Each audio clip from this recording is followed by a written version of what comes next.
우리는 계속해서 요한복음의 말씀을 지금 살펴보고 있는 중에 있습니다. 여러분 앞에 나누었던 말씀 간략하게 정리해 드리면 사도 요한은 요한복음을 시작하면서 예수님에 대해서 다른 설명 없이 그냥 일방적으로 예수님을 선포했죠. 하나님이신 예수님은 죄로 인해 어두움으로 뒤덮인 이 땅의 빛으로 찾아오셨지만 사람들은 그를 영접하지 않았다고 선포했습니다. 그리고 오히려 사람들은 메시아이신 그분을 거부했고 그를 믿음으로 받아들이는 사람에게는 하나님의 자녀가 된다라고 또 일방적으로 선포했습니다. 그리고 난 후에 예수님은 그들 가운데 믿음으로 예수님을 구주로 받아들이는 그들 가운데 항상 함께 거하시면서 하나님의 영광을 드러내고 또 은혜와 진리를 그들 가운데 충만히 부어주신다고 선포했습니다. 여러분, 이런 선포가 있고 난 이후에 세례 요한이라는 사람이 등장했습니다. 그 세례 요한은 예수님에 대해서 사도 요한이 선포한 이 예수님에 대한 이해를 그대로 잘 가지고 자기 정체성을 분명히 확립해서 예수님만을 드러내며 복음을 선포하기 시작했습니다. 여러분, 여기까지가 저와 여러분들이 요한복음의 말씀을 통해서 지금까지 살펴본 말씀이었습니다. 저와 여러분들도 예수님에 대해서 분명히 알고 또 세례 요한처럼 분명히 우리의 정체성을 확립하고 예수님만을 온전히 드러내는 하나님의 자녀 될 수 있기를 주님의 이름으로 축원드립니다. 이제 오늘 말씀을 한번 살펴보십시다. 여러분, 우리는 매일 매 순간 무엇인가를 계속해서 보고 있습니다. 그리고 우리가 자주 보는 그것에 우리의 관심이 있다고 해도 과언이 아닙니다. 그렇죠? 어떤 사람들은 주식과 관련된 앱을 깔아서 주식과 관련된 앱을 계속해서 열어보죠. 코인과 관련된 앱도 있습니다. 코인에 관심 있는 사람들은 그 앱을 하루도 시도 때도 없이 계속 열어볼 거예요. 어떤 사람들은 유튜브를 통해서 자기가 관심을 가지고 있는 음악과 관련된 부분 집중해서 자기가 좋아하는 음악을 찾아서 듣기도 하고, 또 어떤 사람들은 유튜브를 통해서 정치에 관련된 이슈들을 계속해서 탐색하기도 합니다. 아주 소수이기는 하지만 또 어떤 사람들은 책에 관심이 있어서, 여전히 우리는 책 읽기를 별로 좋아하지 않지만 책 읽기를 좋아하는 사람도 있어요. 우리 손종렬 집사님처럼. 그래서 책을 늘 보고 있는 사람도 있습니다. 여러분, 저의 예를 말씀드리면 저는 아침에 자고 일어나서 딱 눈을 뜨자마자 핸드폰을 먼저 봅니다. 핸드폰에 관심이 있는 것이죠. 지난 간밤에 긴급하게 온 톡이나 문자가 있는지 아침에 눈을 뜨자마자 핸드폰을 먼저 열어봐요. 그리고 난 다음에 여러분, 핸드폰 먼저 열어서 톡이나 문자 확인하는 거는 10초도 안 걸리는 일이잖아요. 그렇죠? 네, 그렇게 확인하고 난 다음에 매일 아침마다 하는 일입니다. 그 다음에 인터넷 뉴스를 열어서 또 지난 간밤에 세상 가운데, 우리나라 가운데 뭐 특별한 사건 사고 없었는지 뉴스를 확인해요. 그런데 이 뉴스는 제가 인터넷으로 확인하는 뉴스 종류가 한 8종류가 되거든요. 여러분, 진보와 보수를 균형 있게 바라고 제가 자주 말씀드리죠. 8종류의 뉴스를 하나하나 살펴보면서 간밤에 일어난 사건 사고들 확인합니다. 한 10분 정도 걸립니다. 그리고 난 다음에 씻고 교회 와서 기도하고 큐티하고 성경 읽고. 여러분, 아침에 교회 와서 기도하고 큐티하고 성경 읽는 이 패턴은 1년에 한 270일에서 280일 제가 반복하는 일상입니다. 나머지 한 70일, 80일은 월요일마다 일이 있거나 뭐 또 다른 아침에 일찍 일이 있어서 못하는 경우들이 있고, 그냥 저의 일상의 패턴이 늘 이렇게 돌아갑니다. 제가 생각할 때는 아침에 교회 와서 기도하는 것, 하나님을 바라보는 것이라 생각합니다. 그리고 큐티하고 성경 읽는 건 하나님의 말씀을 보고 있는 것이죠. 여러분, 저의 270일, 280일, 1년에 그 정도 되는 일상의 패턴이라고요. 여러분들은 주로 무엇을 보면서 지냅니까? 어디에 관심이 있습니까?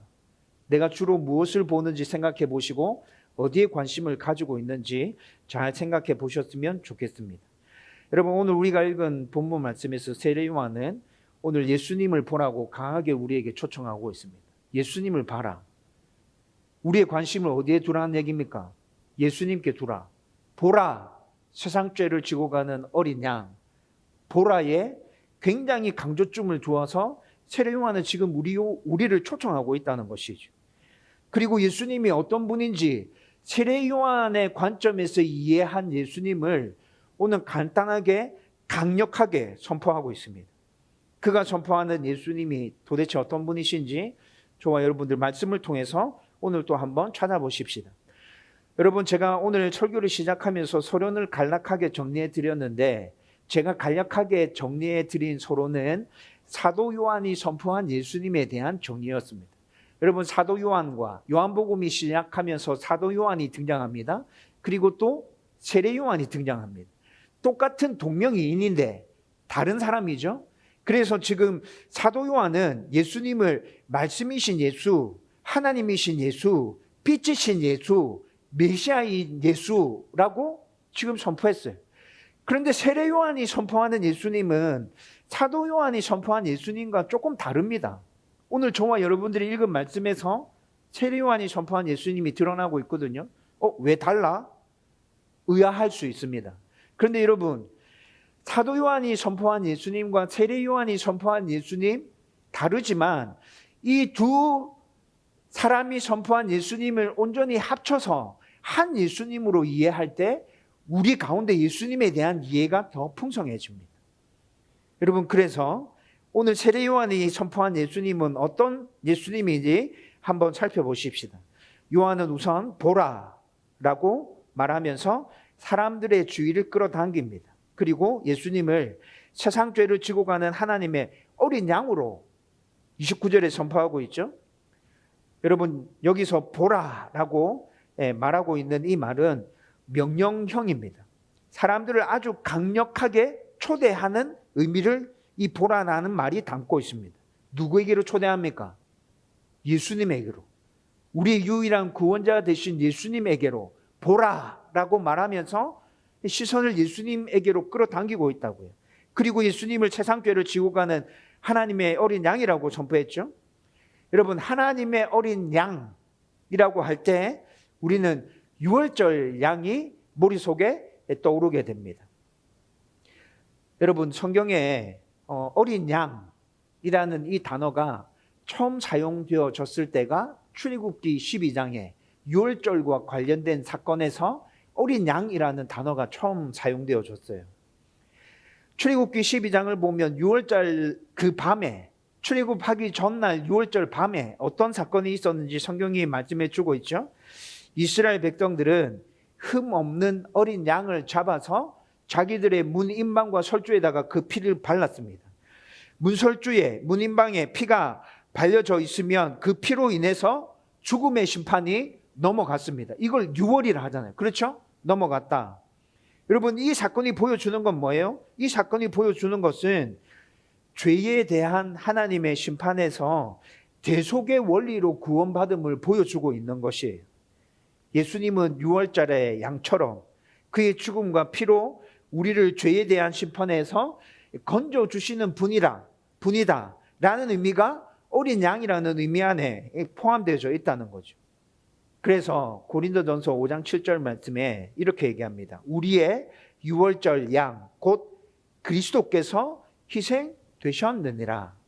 유월절에 어린 양이 죽어서 죽음의 사자가 유월했던 것처럼, 넘어갔던 것처럼 예수님이 우리의 어린 양이 되어주셔서 우리의 죄에 대해서 다 용서해 주시고 하나님의 심판이 넘어가게 되었다. 고린도전서 5장 7절이 지금 이 말씀을 하고 있는 것이라고요.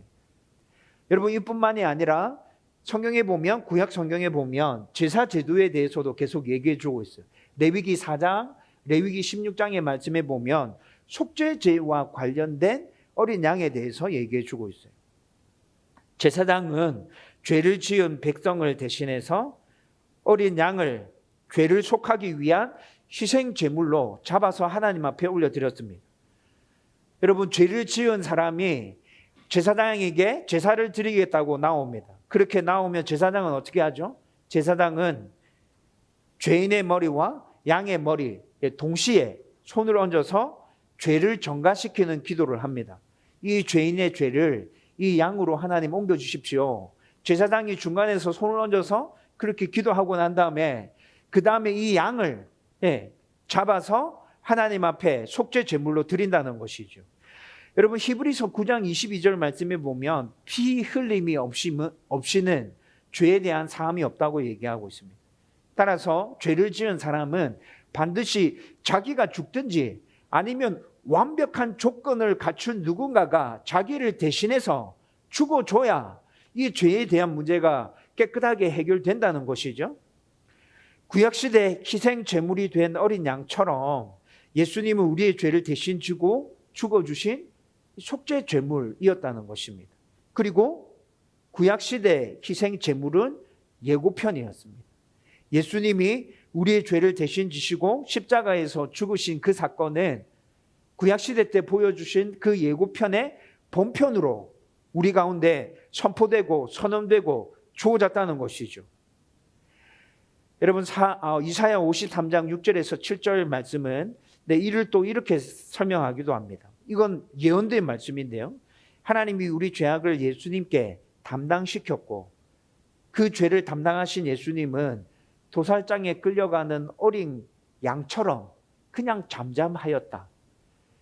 이사야 53장 6절에서 7절 말씀은 우리 죄를 대속해서 대신 지시고 십자가로 나아가신 예수님을 어린 양에 비유해서 이렇게 설명하고 있다고. 여러분 그런데 제가 좀 전에도 말씀드렸는데 구약을 쭉 읽어보면 속죄제물, 유월절 양 이런 표현이 등장하거든요. 어린 양이라는 표현도 출애굽기 12장에 처음으로 등장합니다. 그런데 오늘 본문에 세례 요한이 예수님을 가르쳐서 뭐라 얘기하죠? 그냥 양이 아니라, 그냥 어린 양이 아니라 하나님의 어린 양이라고 표현하고 있습니다. 여러분 하나님의 어린 양이라는 이 표현은 지금 구약에는 어린 양이라는 표현이 등장했는데 하나님의 어린 양이라는 이 표현은 요한복음에서 지금 처음 사용되어지고 있는 표현이거든요. 여러분 이 말이 무슨 말이냐면 인간이 아닌 하나님이 친히 준비하신 어린 양이라는 말이에요. 사람이 준비한 어린 양이 아니다. 하나님이 친히 준비하신 우리의 속죄를 위해서 하나님께서 준비하신 어린 양이라는 의미가 담겨져 있는 것이죠. 그리고 창세기 22장 8절 말씀 보면 하나님이 이렇게 친히 준비하신 하나님의 어린 양에 대해서 보여주는 사건이 있었습니다. 창세기 22장에서 하나님의 어린 양이라는 용어가 딱 사용되어진 건 아니지만 사건의 전체 맥락이 하나님이 준비하신 어린 양을 충분히 보여주고 있어요. 22장에 어떤 사건이 있습니까? 아브라함이 이삭을 바치는 사건이 나타납니다. 여러분 아브라함이 이삭을 바칠 때 22장 8절에 보면 하나님이 자기를 위하여 번제할 어린 양을 친히 준비하시리라 이렇게 말씀하고 있어요. 아브라함과 이삭이 지금 모리아산으로 올라가고 있죠. 그런데 땔감도 있고 제사 드릴 모든 준비가 다 갖춰져 있는데 제물이 없어요. 그래서 이삭이 묻잖아요. 아브라함한테 아버지 제사 드릴 모든 준비가 완벽하게 갖춰졌는데 지금 제물이 없네요. 제물은 어디 있죠? 이삭이 올라가면서 물었어요. 그때 아브라함이 한 말이에요. 하나님이 자기를 위하여 번제할 어린 양을 친히 준비하시리라. 여러분 이것이 하나님의 어린 양이잖아요. 요한복음에 세례 요한이 사용한 하나님의 어린 양이라는 그 표현과 하나님이 자기를 위하여 번제할 어린 양을 친히 준비하시리라 라는 의미가 딱 맞아 떨어진다는 것이죠. 아브라함이 이삭 대신에 얻은 어린 양도 예고편으로 우리에게 예고해 주고 있었습니다. 무엇을 예고해 줍니까? 이 어린 양의 실체가 바로 예수님입니다. 십자가에서 우리 죄를 대신 짊어지시고 우리 대신 죽어주실 그 예수님입니다. 여러분 그것에 대한 예고편으로 우리 가운데 보여진 것이라.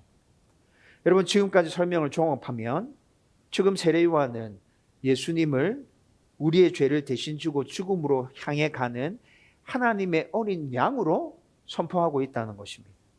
그 다음으로 요한은 예수님은 성령으로 인치심을 받은 메시아로 선포하고 있습니다. 30절에서 33절 말씀에 보면 이 말씀이 구체적으로 드러나고 있어요. 세례 요한은 예수님을 훌륭한 랍비로 알고 있었습니다. 여러분 세례 요한이 처음부터 예수님을 메시아로 인지하고 그분을 메시아로 담대하게 선포했던 게 아니에요. 처음에는 예수님이 메시아인지 긴지 민지 잘 몰랐어요. 그냥 좋은 훌륭한 선지자구나, 랍비구나 이렇게 알고 있었다고요. 그런데 그분이 메시아인지는 잘 몰랐지만 구약 성경에 있는 말씀을 통해서 하나님이 분명히 메시아를 이 땅에 보내주실 거다라는 확신은 가지고 있었죠. 그래서 메시아를 계속 선포하고 있었던 거예요. 그런데 예수님이 메시아라는 사실을 세례 요한이 언제 분명히 알게 됐죠? 32절에 나타납니다. 32절 말씀에 보면 성령이 비둘기같이 하늘로부터 내려와서 그의 위에 머물렀더라. 성령이 예수님의 머무른 모습을 보고 이분이 진짜 메시아구나 라는 것들을 분명하게 알았다는 것이죠. 여기서 성령이 예수님의 머리 위에 머물렀다 이렇게 말하고 있죠. 여러분, 이 머물렀다는 말은 일시적으로 머물렀다가 성령이 떠나간 걸 얘기하는 게 아닙니다.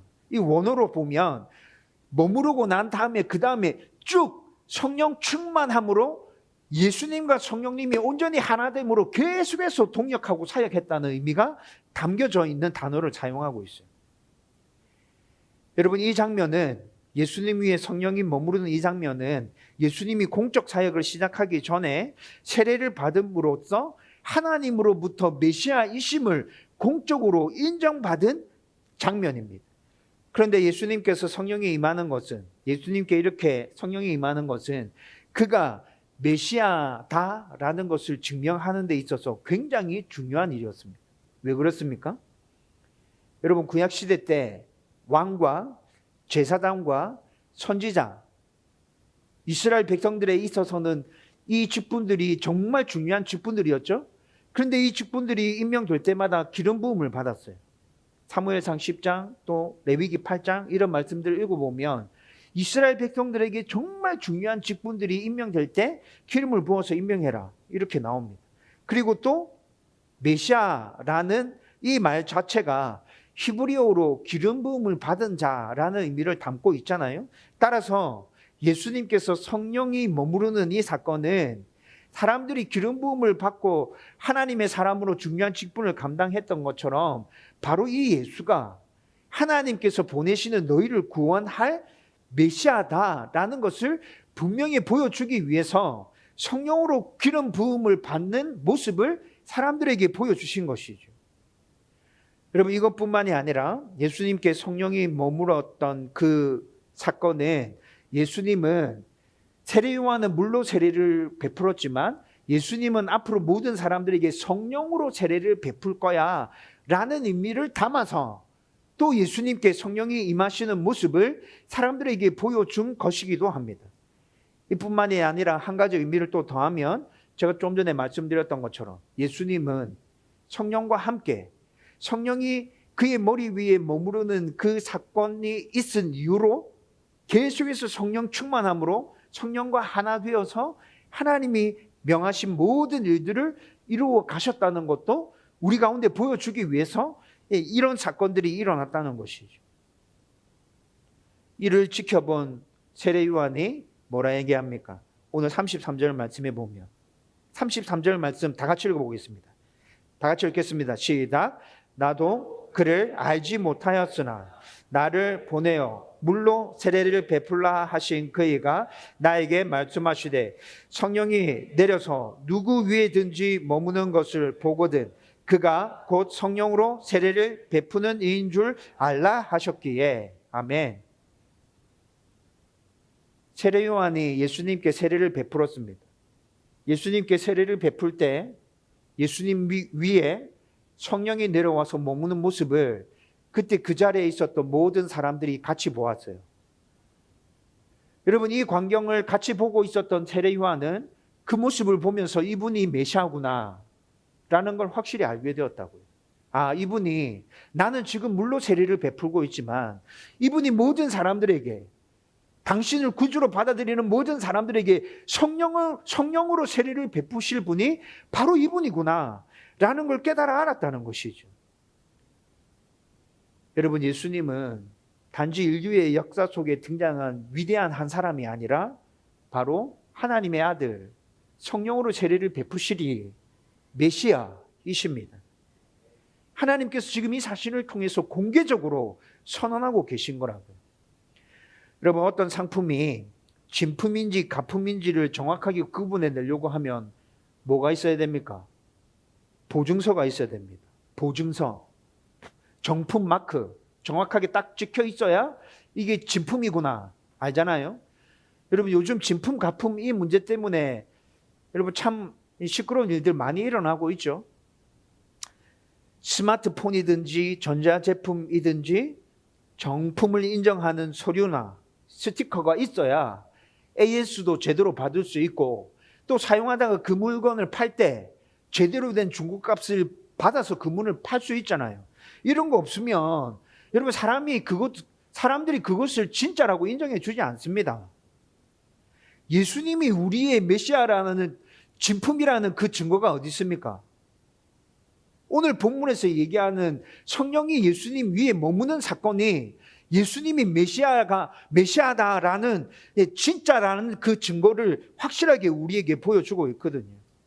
세례 받으실 때 성령의 임함이 바로 그가 메시아이심을 보증하는 사건이라는 것이죠.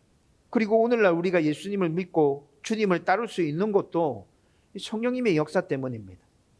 우리는 그분을 스스로 찾아낸 것이 아닙니다. 성령께서 우리를 예수님께로 이끌어 주셨습니다.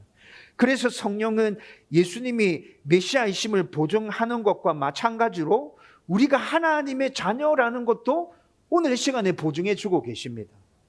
저와 여러분들은 이 사실을 확신하고 예수님을 바라보는 그 일을 멈추지 말아야 합니다.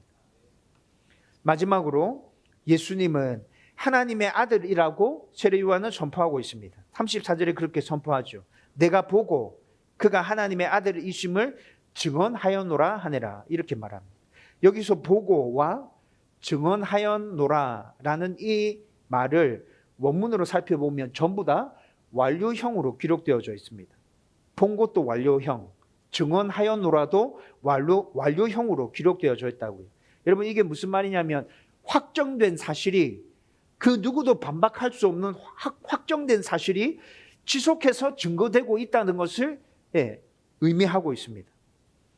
세례 요한은 단지 자기 느낌이나 추측이 아니라 하나님이 보여주신 객관적인 사실로, 여러분 하나님이 우리 가운데 어린 양이신 예수님을 보내주셨다, 그분은 하나님이시다, 그분은 하나님의 아들이시다 라고 분명히 선포하고 있는 것이라고. 하나님의 아들이라는 이 말은 단순히 신령한 사람이라는 뜻이 아니죠. 하나님과 본질적으로 하나인, 하나님과 본질적으로 같은 하나님이라고 지금 선언한 것입니다. 예수님은 단순한 선지자나 위대한 교사가 아니라 우리의 주인이시며 우리의 왕이시며 우리의 구원자이시며 심판자이시며 이 세상 만물을 다스리고 통치하시는 주권자이십니다. 국경 근처의 한 성이 이웃 나라의 약탈과 흉노로 인해서 큰 어려움을 겪고 있다는 소식이 왕에게 전해졌습니다. 급보로 전해졌습니다. 백성을 아주 사랑하고 아끼고 백성을 위해서 헌신했던 이 왕은 빨리 그들에게 사람을 보내어서 그들을 도와줘야겠다, 그 성을 다시 회복시켜 줘야겠다. 여러분 이 마음이 강하게 들었어요. 누구를 보낼까 살피다가 그냥 다른 사람을 보내는 것보다는 왕자인 내 아들을 보내는 게 제일 좋겠다 생각하고 왕자를 불러서 빨리 그 성으로 가서 그 사람들을 위로하고 격려해라. 필요한 보급품과 군대는 너를 보내고 난 다음에 최대한 빨리 모아서 보내도록 하겠다. 그 왕이 그렇게 말하고 아들을 그 성으로 보내었습니다. 여러분 아들이 출발하고 난 다음에 얼마 지나서 어려움을 당하고 있는 그 성에 도착했습니다. 그런데 그 백성에 살고 있는 사람들 눈에는 그렇게 도착한 4-5명의 사람이 전령처럼 보이는 거예요. 아, 우리가 전했던 그 소식이 왕에게 전해졌고 왕이 지금 전령을 통해서 우리에게 또 다른 소식을 전해왔구나, 이렇게 생각했어요. 그래서 먼저 도착한 그 4-5사람을 보고 묻습니다. 당신이 왕들이 보낸 사람들입니까? 왕들의 전령입니까? 군대는 언제 오죠? 보급품은 언제 옵니까? 여러분 사람들이 그 사람들을 향해서 막 이렇게 질문을 던졌어요. 그랬더니 왕자가 대답합니다. 나는 왕의 아들입니다. 왕자입니다.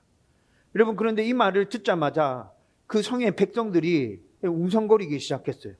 야, 저 사람이 왕의 아들이래. 왕의 아들이 왔어. 왕자가 왔대.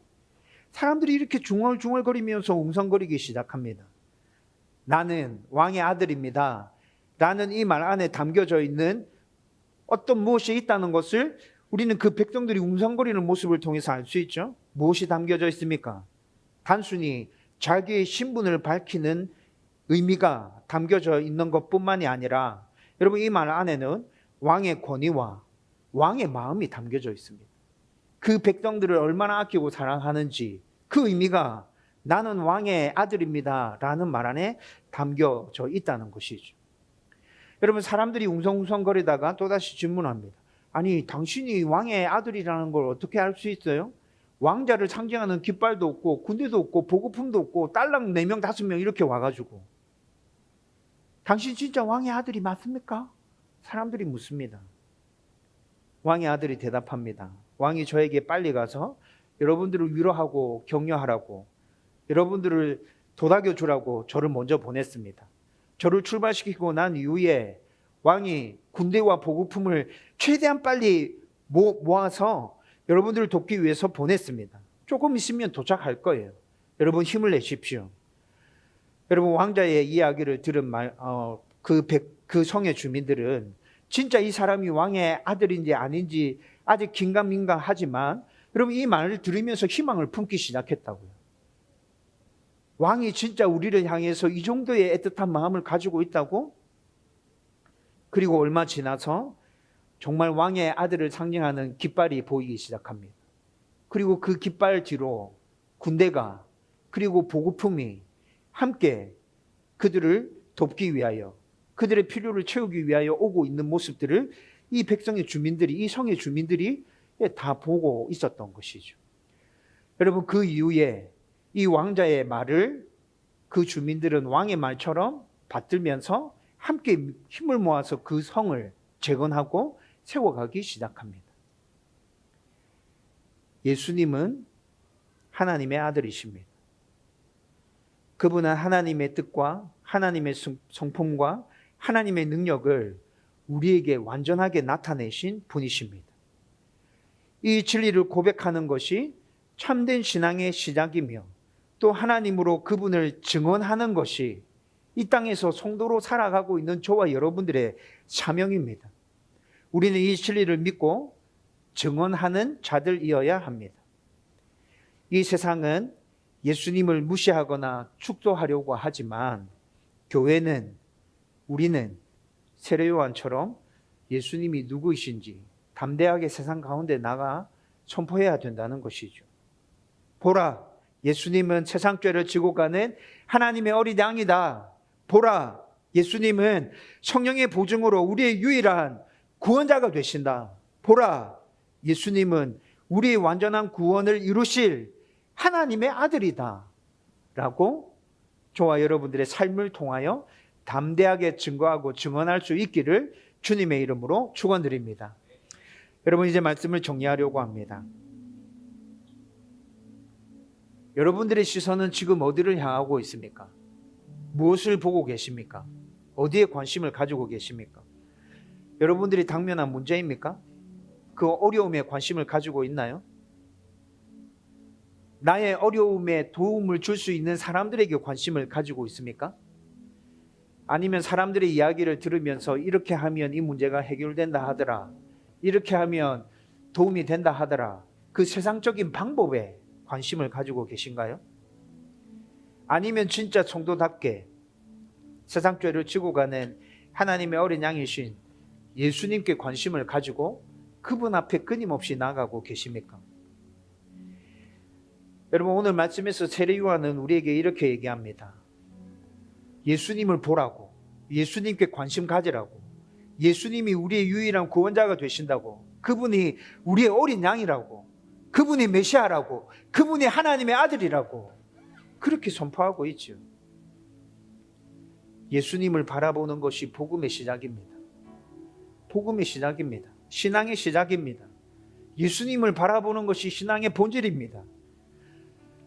여러분, 오늘도 매일의 삶 가운데서 예수님을 바라보십시다. 우리의 구원자 되신 메시아이신 하나님의 아들이신 우리의 어린 양 되신 그 예수님을 바라보자고요. 그리고 그 예수님과 함께 동행하면서 날마다 하나님 주시는 은혜가 우리들 삶 가운데 풍성이 넘쳐나는 것들 경험하며 또 그 은혜들을 세상 사람들 가운데 흘려 보내며 그렇게 살아가는 하나님의 백성 되기를 주님의 이름으로 축원드립니다.